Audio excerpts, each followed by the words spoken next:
Welcome to What I Want the World to Know, an eclectic group of suppressed and unknown experts sharing their wisdom with you. Marc, so I have been going down the PMA path and trying to learn as much as possible. You know, honestly, in essence, there is no right way of doing anything. It's ultimately, it eventually comes down to the same problem of enforcement. So we all have the right to associate with who we want, and nobody has the right to impose their will on us, on anyone else. So at the moment, basically, the whole structure of the state and international law and all of that is based in private law, because private law stands above public law. Yeah, and so essentially each individual person actually has the right of being a sovereign being, because nobody can bring the creator into a court to say that Lane can tell Mark or Jane what to do. Therefore, you know, nobody can say you must do it this way or that way. But you do need the paperwork stating what you're all about, what your purposes, etc. So that, and have you have put the paperwork together for your group?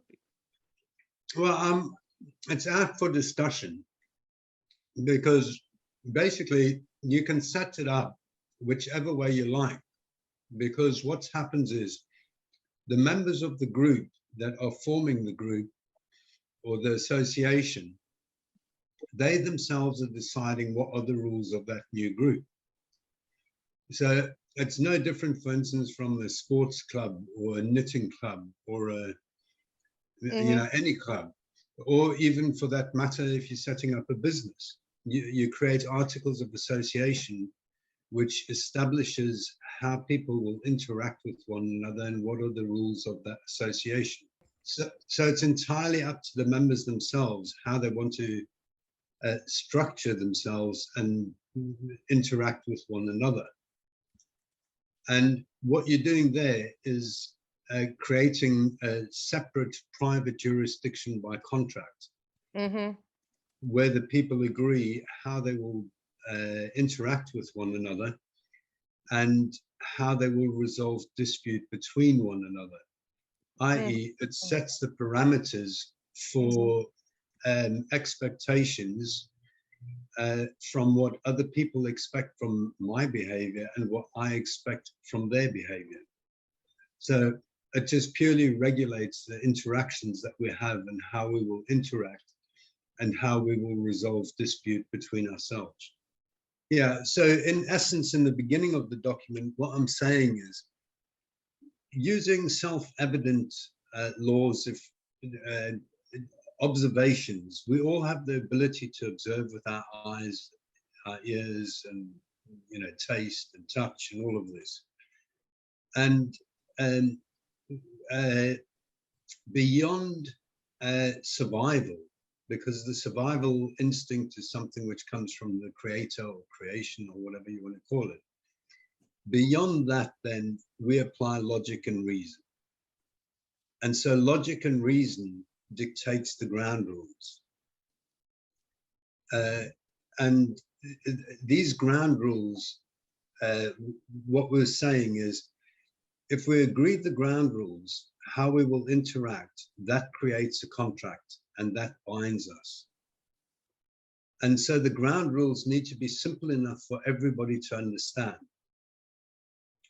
And it's purely about how we will behave and interact between ourselves.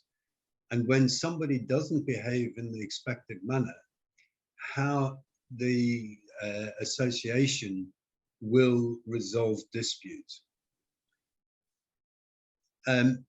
So that there, literally, we then apply to all aspects of our lives.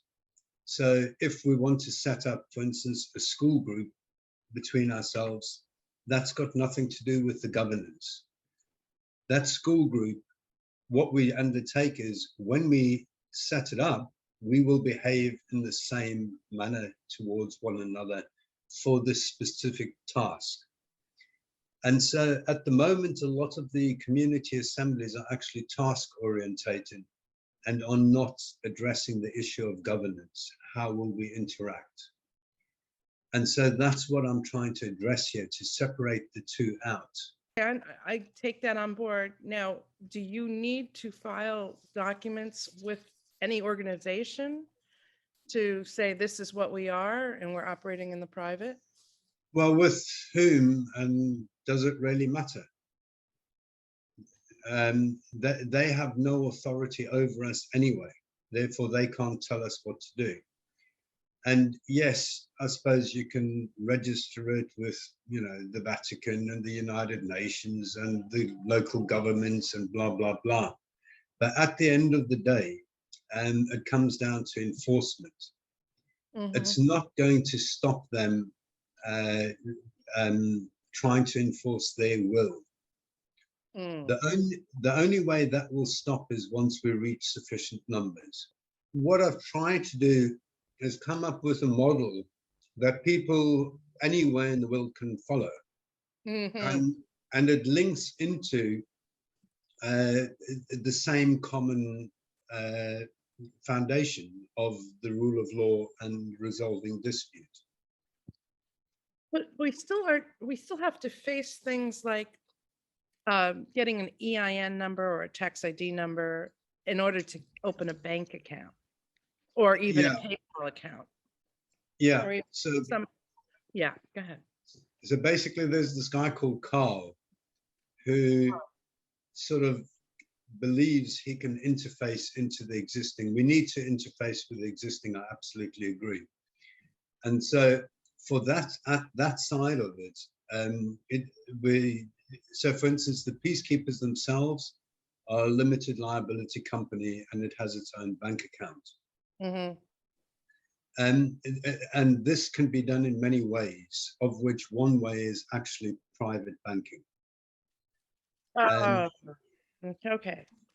Other ways are by setting up credit unions or cooperatives, but that there really is about doing business as opposed to how we will govern ourselves. Agreed. So have you set up a private banking organization? No, I mean, basically that becomes a question of economies of scale because it's not cheap. Not cheap. So, but do they exist? I mean, I've done the search for this in the past. There's certainly nothing in the US unless I'm missing something. Well, Nevada's the world's biggest fraud tax haven. So you've got the biggest tax havens actually in the United States. But in essence, so Nevada State Bank. Yeah. And I think there's 3 tax havens inside the United States. 3 of the states are tax havens. Essentially, we need to set up our own infrastructure. Literally, there needs to be a legal link into the existing world, and that there is apparently possible through the BEAST system to link into the finances, which stands above the Bank of International Settlements. There's another level above that. Okay. And if we structure these, so now what Carl's saying is, if we structure it to in England to the counties, he can then provide a link into the existing financial system. But we really have to make an alternative. And that the way that I see the alternative is that we set up literally a time bank type thing. A time bank? I'm sorry, not familiar with that term. Yeah, essentially, the creation of money should be at the community level. at the grassroots level, as opposed to somebody else controlling it. Yes. And so within the whole group, what you do is you agree to accept one person's man hour in exchange for one person's man hour. Yes. And the logic and reason is very, very simple. What's more important, the arsehole or the brain? Both are equally important because the one won't survive without the other. Yes. So really, we've just got to accept that we all have strengths and weaknesses, but accept we all have something to add to the greater community. Oh, of course. Absolutely. All parts of the whole, no question. Yeah, exactly. And so, so with the way that you do it is, if people are adding value to the community, then the community authorizes the creation of man hours. So by way of example, if there's, I mean, I'm trying to work on very small base groups of up to 13 people. Wow. And so each group of 13 will have a facilitator, and everybody with each of the 13 agree that they will be the facilitator in a predetermined sequence. And as a minimum, that's what they will put into the group or to the greater community, or and the function of that is literally to be neighborly. So literally, the facilitator just goes around and checks, has everybody got what they want, says hi, so that we get back to human interaction and human contact. So people, these group of 13 have to be in proximity. They have to actually. Yeah. Okay, now the facilitator is also a physical presence at one level higher. So at the one level higher, you'll have 13 facilitators, each one with 13 part of a group of 13. So each level, then each of those then basically represents or is a node for 169 people. Now, the whole of governance is not about anybody telling anybody what to do. That's about doing business. That's separate of governance. So the idea of the governance is literally somebody asks a question or has an issue at the grassroots level. The facilitator goes around to other direct members of the grassroots group, and if they can't find a solution between themselves, that gets brought up to the facilitator level, and each facilitator then brings that back down to their grassroots community. So all of a sudden, from 13, you're putting out the question to 169 people. And and then this continues up levels until an answer is found to a local problem. And so it's purely about the flow of information. It's not about anybody telling anybody what to do or how to do or anything. Right. Just if somebody needs something, we can decide at the group of 13 to provide that ourselves, between ourselves if we can, or if we can't, then we spread it out to a bigger number of people to find a solution. So by way of example, you know, say there's a elderly person that breaks their leg and therefore can't go shopping. So the facilitator goes around the group, finds out about the problem, goes around the rest of the group and say, hey, listen, we've got somebody that can't go shopping. How are we going to do something about it to help them? So what we could do is say, okay, one week Lane will go and do the shopping, 1 week Jane will go and do the shopping, 1 week Marc will go and do the shopping, etc. And those people then are given credits, man hours, for assisting somebody in the community. And then those man hours get banked.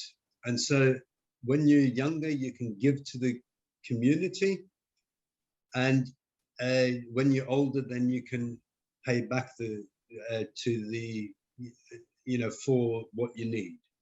So literally you're removing, I would say 30 to 50% of the need of financial transactions straight out of the existing. Absolutely.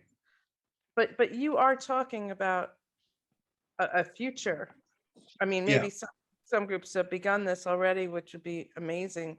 But most of us are operating in our small spheres and connecting worldwide, but we're not physically in each other's presence. Most of us. I mean, that'll change over the next, decade. But so long as we can agree a common way of behaving with one another, literally in Cornwall, where we've sort of got a version of this on the ground, sort of, I say very loosely, because people need to implement it themselves. And basically, even within 3 months, people actually aren't even bothering to count time because they're learning to trust one another. Oh, brilliant. I love it. I mean, I know that's where we're headed. Yeah, basically Michael Tellinger's sort of Ubuntu movement type thing. And that there's basically, once people get confidence that other people will help them when they need help, that the whole psychology changes. Okay, so can I tell you, just going back to practicality for now, because we have to function. So these PMA groups, these sovereign groups, and they're all, very similar to one another, to us, in wanting the same things: freedom and the right to adhere to natural law. So they're basically saying, yes, you file these papers. I'm not sure where they get filed, and obviously I have to go back and ask, but create these documents. But in order to operate, in order to get a bank account, this is the problem everyone faces, right? You need to alert the IRS to your existence, and then you can get an EIN number, but you're also putting yourself on the map. Yeah. Right. So what's your feelings about that? It's unfortunate we have to do it, but it's about learning to navigate between the private and the public realm. And so basically what we've got to do is protect the public, the public assets, so to speak, or our assets when they're in the public. We need to protect them. Now, have you heard of what's the name? Universal Community Law Trust, Elizabeth Knowlson? I know. Okay, basically, I'm talking with the hardware guy who set up the systems. Now, basically, if people own their property outright, then basically we can remove that from the existing public registry into a private registry. Love it. But the problem is really one of practicalities, because we need massive systems to be able to do this. I don't really see an easy way of doing it, but literally as we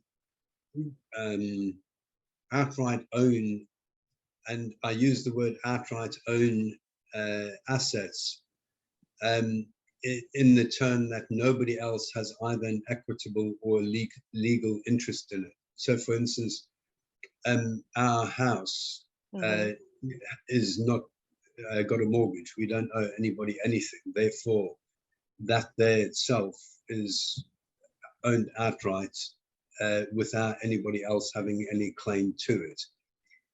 So that there, in theory, what would with what Carl's saying is that by doing that, we will be able to raise money against literally the freehold of the property because nobody else has an interest. And that way, literally, we can start to communally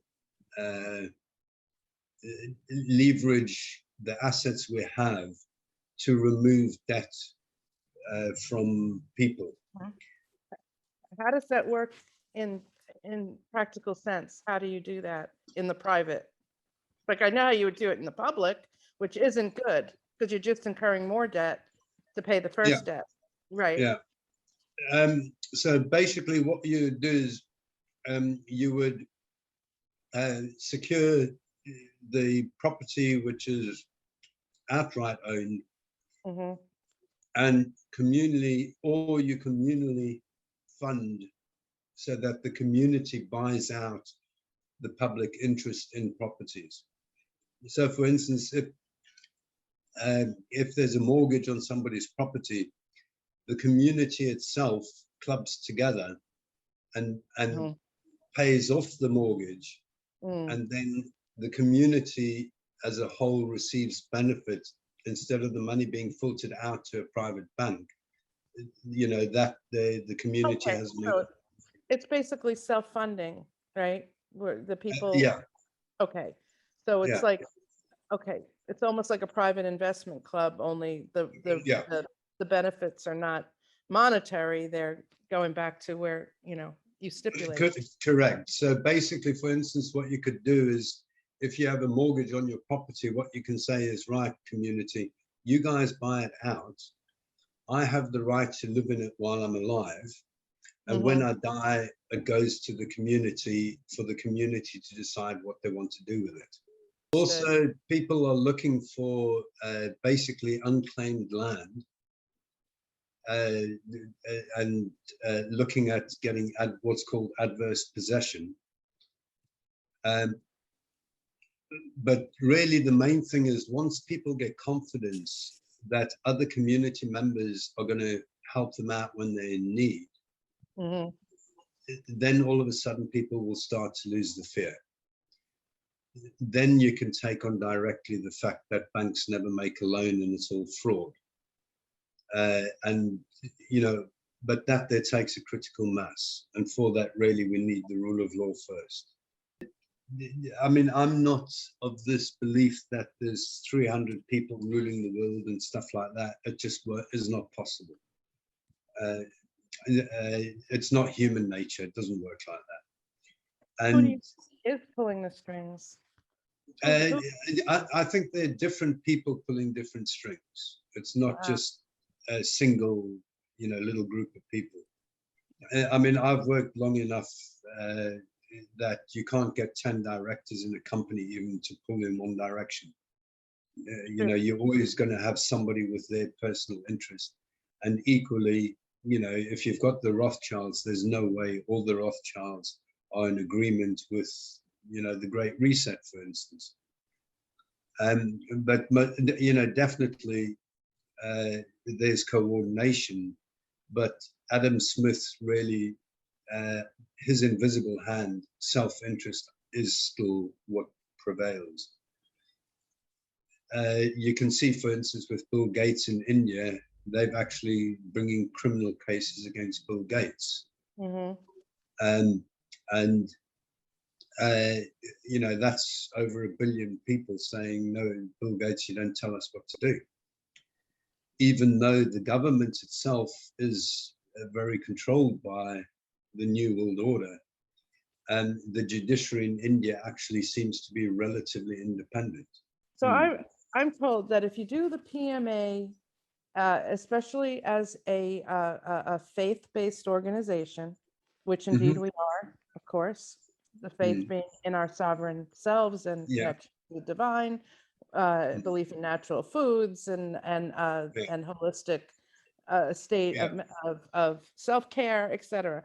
So easily fit into that category, which puts there's actually a number to it, which I forget. It's not a 501c3, but it's a companion number that involves no taxation.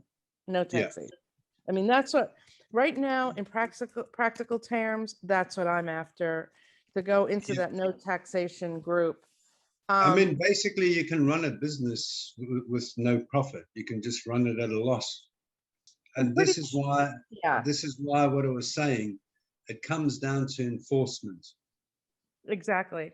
Okay, because they're a bunch of bullies that have got their way, and they're not going to give up their, easy life when they can just go and pay a bunch of thugs to go and threaten and intimidate people.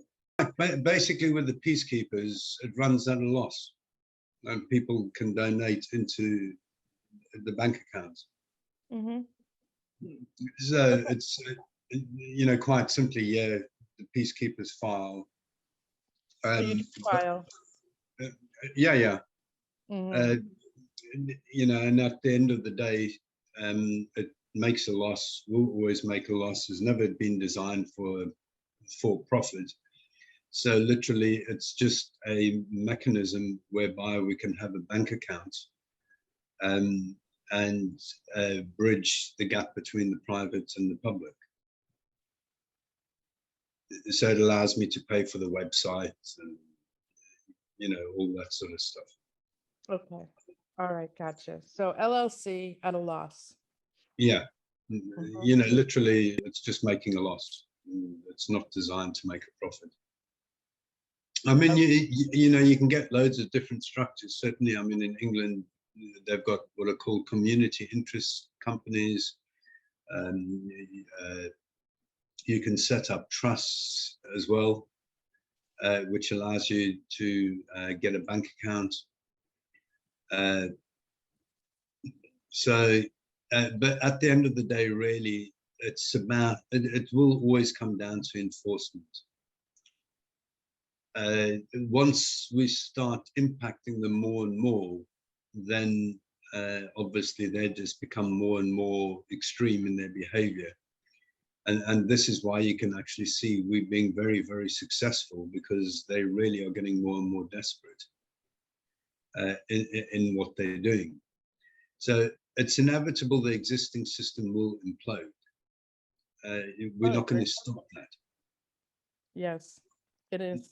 It just can't be stopped. But what we've got to look at is alternative structures, and start to build alternative possibilities for people to see. And once people start to see that other things are possible than the existing reality that they know, that's when the critical mass will be received. And we don't need, like I say, we don't need masses of people.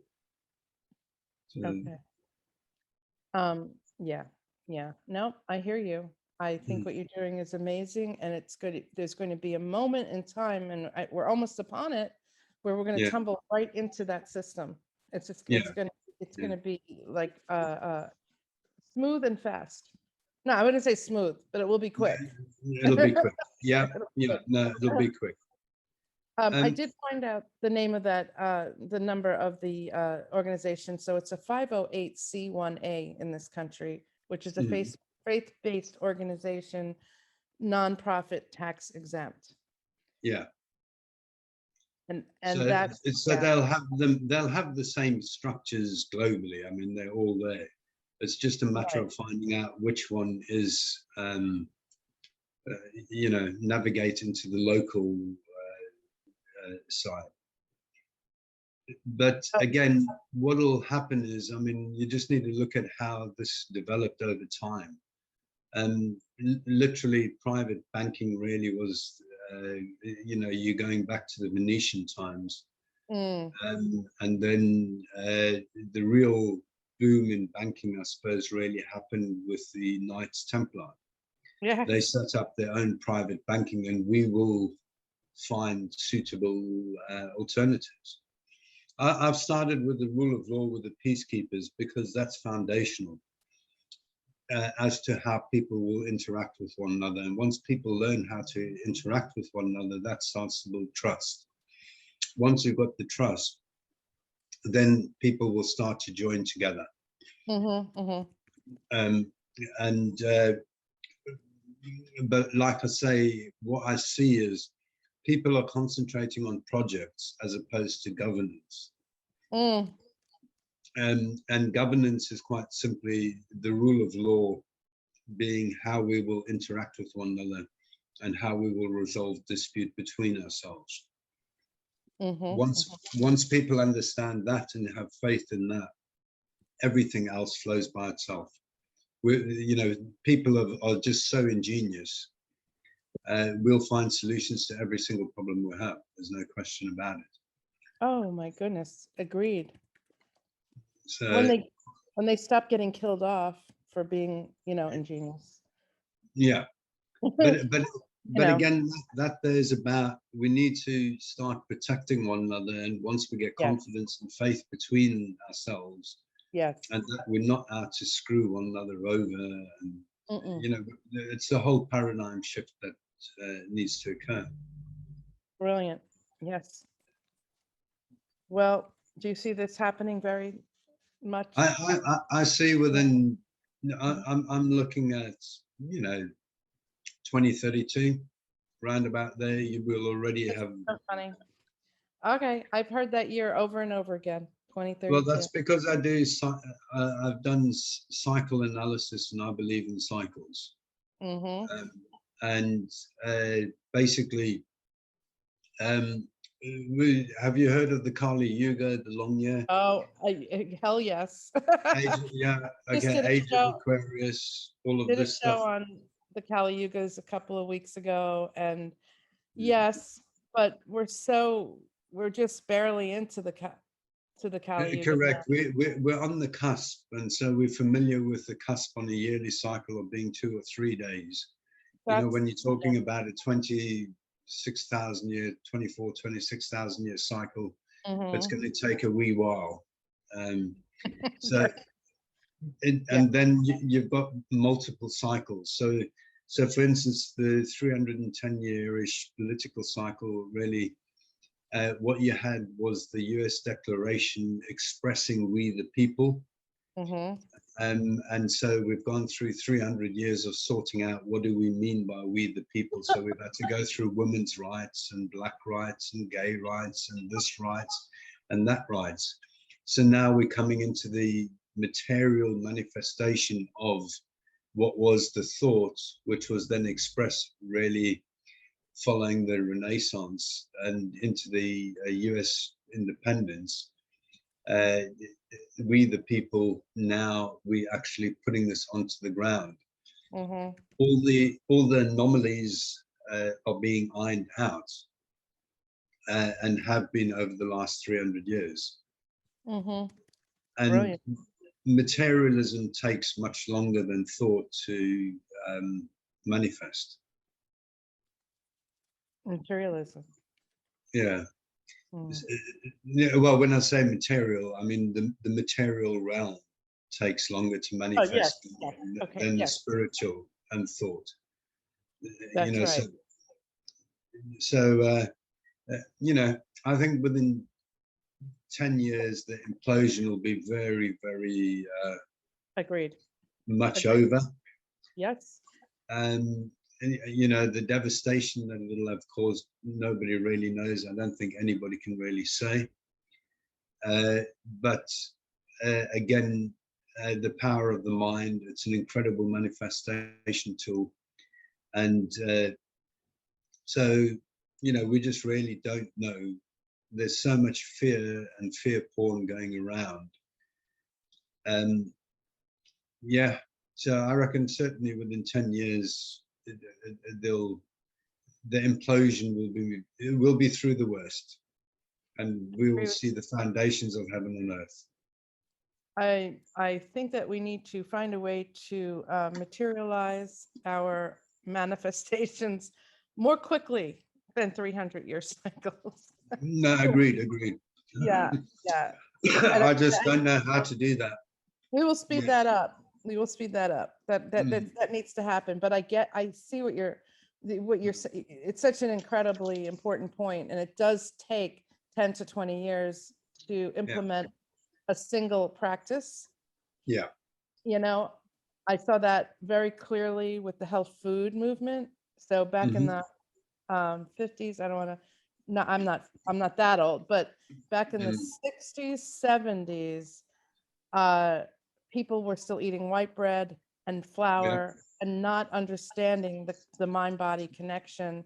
And yeah, it took that many years. There were four forerunners, I don't know, yeah. Del Davis, you Mm, know, these people who were teaching that at the time. So what is that? We're talking 70 years, maybe yeah. 60 to I really mean, often people talk about 3 generations for a change. 3 generations. Yeah, that I find that too slow. No, I agree with you. I mean, my mom thinks I'm absolutely mad and I should be patient and I should be Wait, charging who for what I thinks you should do. be? Who thinks you should be patient? My mother. And so, Oh, and, and so it's like, look, the one thing I do know is, I've got maybe another 20, 30 years here if I'm lucky. yep. And if I'm going to hang around in the last 50 years, nobody else has done it. Mm-hmm. So I've got to do it because nobody else is going to come and do it for me. Mark, we're on the same page as you. And the thing is, what I've learned is really the change starts with me. So what I need to do is know my truths and have the courage to just live by my truths. And so, I mean, like when I started with the peacekeepers, everybody is also negative and all of that. And really, I don't give a hoot what other people think anymore. Agreed. And so, I mean, people are trying to push with trusts and these declarations of sovereignty and all of that. At the end of the day, it's so clear. A trust is an instrument of fraud. Basically, if you've got to hide what you control, that means you've got shame. Yeah. So, there's something wrong with the tool. Right. But that's what trusts have always been used for, literally to hide things. And so I've considered, setting up trusts and stuff like that. But again, at the end of the day, it's about changing the mindset, changing the thinking. Now, if I'm going in with that manifestation of using a trust myself, what I'm saying is I don't believe in myself. Yeah, I hear you. And hence there are a lot of people selling these sovereign certificates and stuff like that. And certainly in England, for instance, you've got the common law courts and they charge, I don't know how much for these declarations of sovereignty and all of this stuff. And at the end of the day, there's no evidence that any of this stuff works.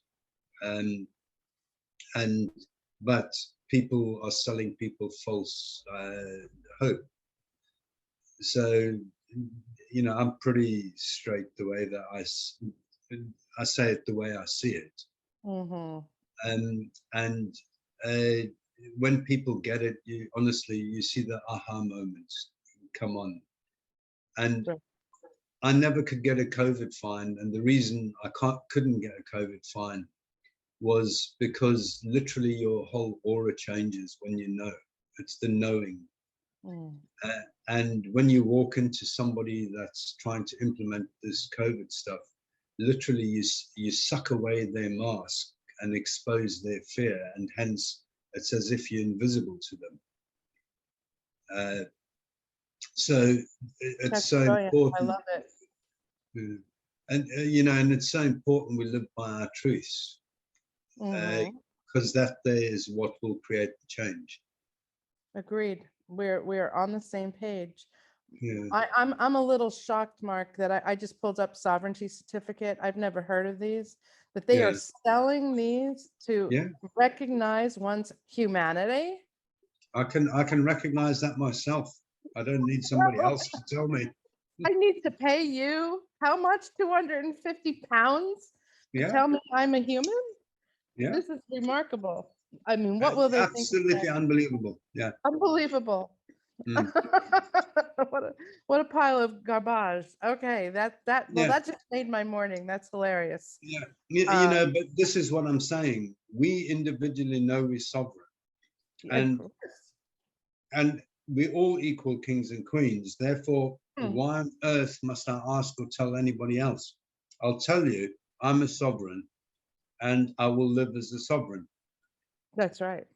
I don't need you to validate me or, Of course not.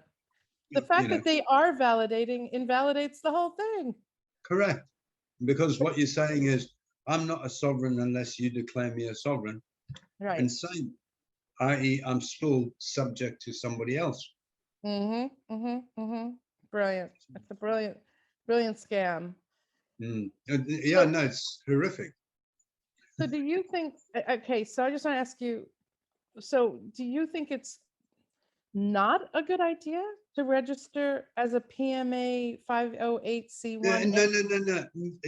Okay, basically, the way that what I'm proposing, because I'm trying to structure the peacekeepers so that people can start to see a physical example of how to organize into groups. Yes. Because if you leave it up to people, nothing's going to happen. They're always going to wait for somebody else to do it. So with that, basically what we're saying is, if you want to join my club, these are the rules of the game, and sign up here if you're interested. Mm-hmm. And literally, it's totally in the private. So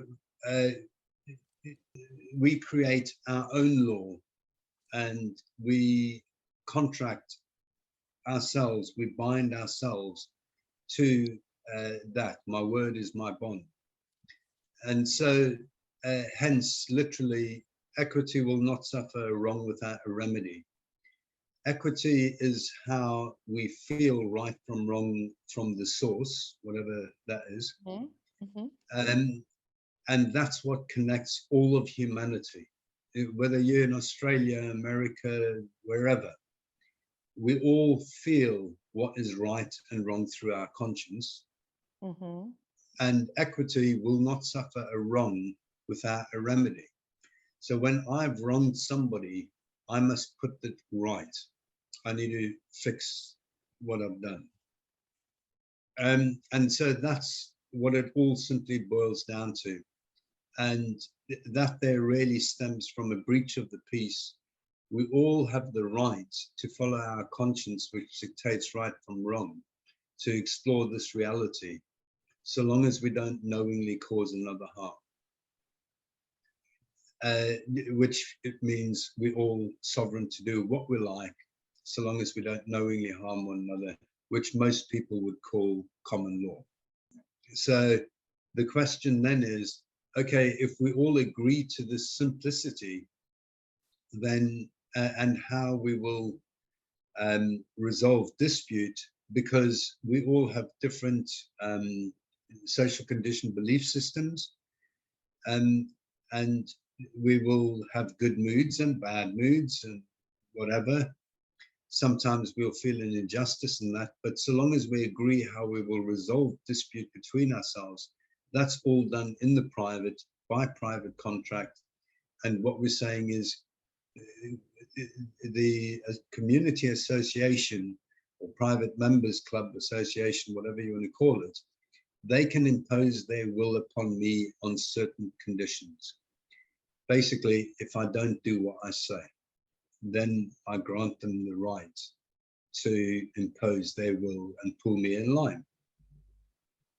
So that's the idea of it, and it needs to be done by private agreement, by consent. So the whole idea is nothing gets dictated from anybody, and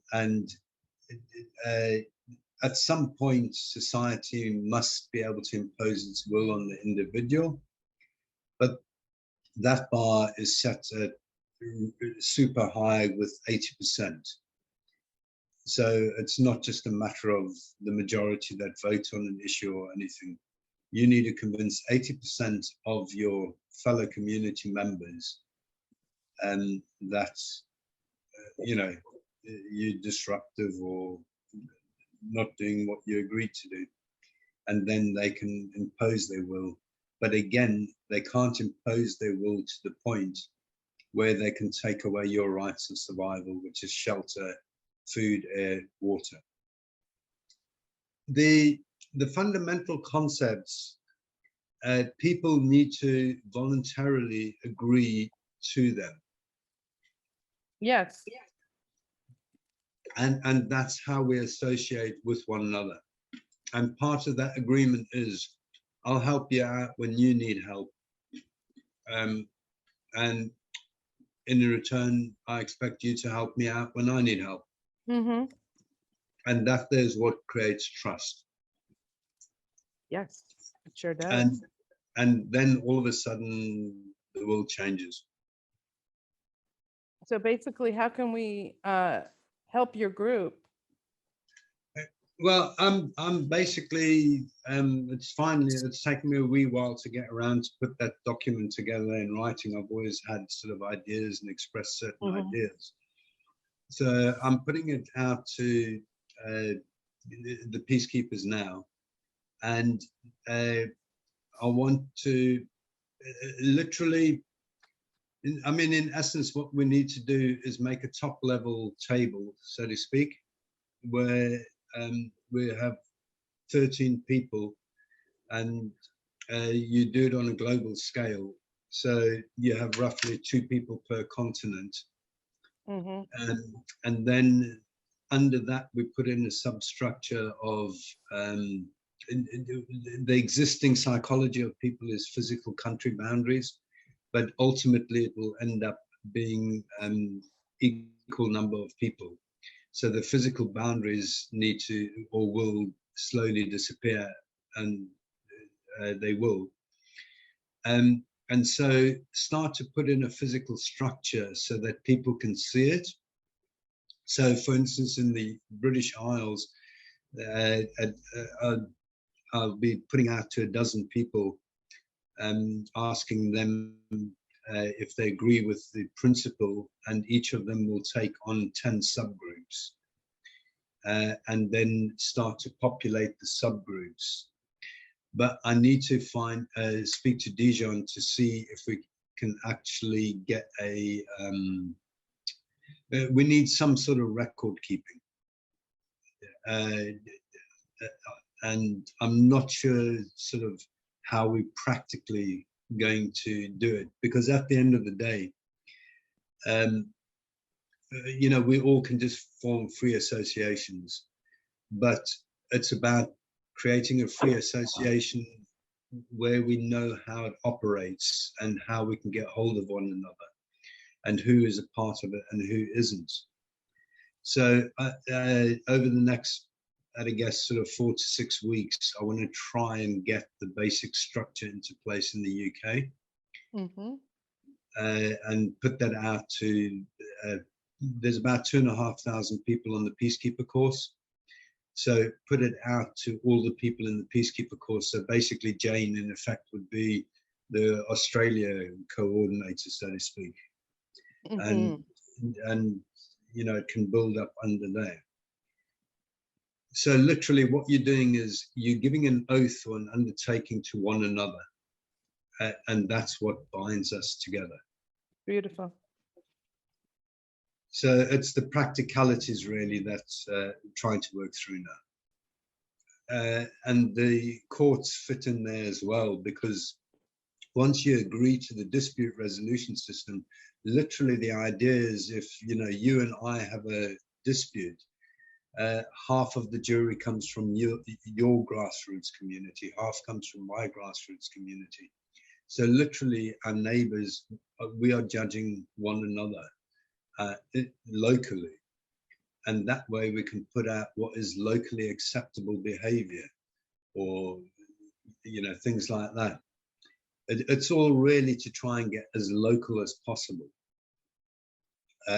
but with 9 levels literally is all we need to cover every person on the planet. So that's sort of the idea. I know many people think the Freemasons are all bad and stuff like that. I don't. But basically, if you look at symbology and this sort of stuff, it had its purpose because when you, so to speak, underground, you need to be able to find like-minded people. And so if you moved in the olden days, you know, you went from London to Liverpool and you saw a sign on a building, you knew that, okay, fine, there's somebody there that thinks like-minded. And so if you're persecuted, you know, part of a persecuted group, it actually is a way of keeping, you know, the belief together and building it. So not always everything is negative. And it depends on how you choose to look at it in the mirror. Everything has a silver lining, karma. That's the way energy works. Certainly. Agree. You know, people need to realize we all have something to add to the greater good. You've been listening to What I Want the World to Know. To check out our other shows or to contact us, head to LifeSource.global and don't forget to hit the like, subscribe and comment buttons.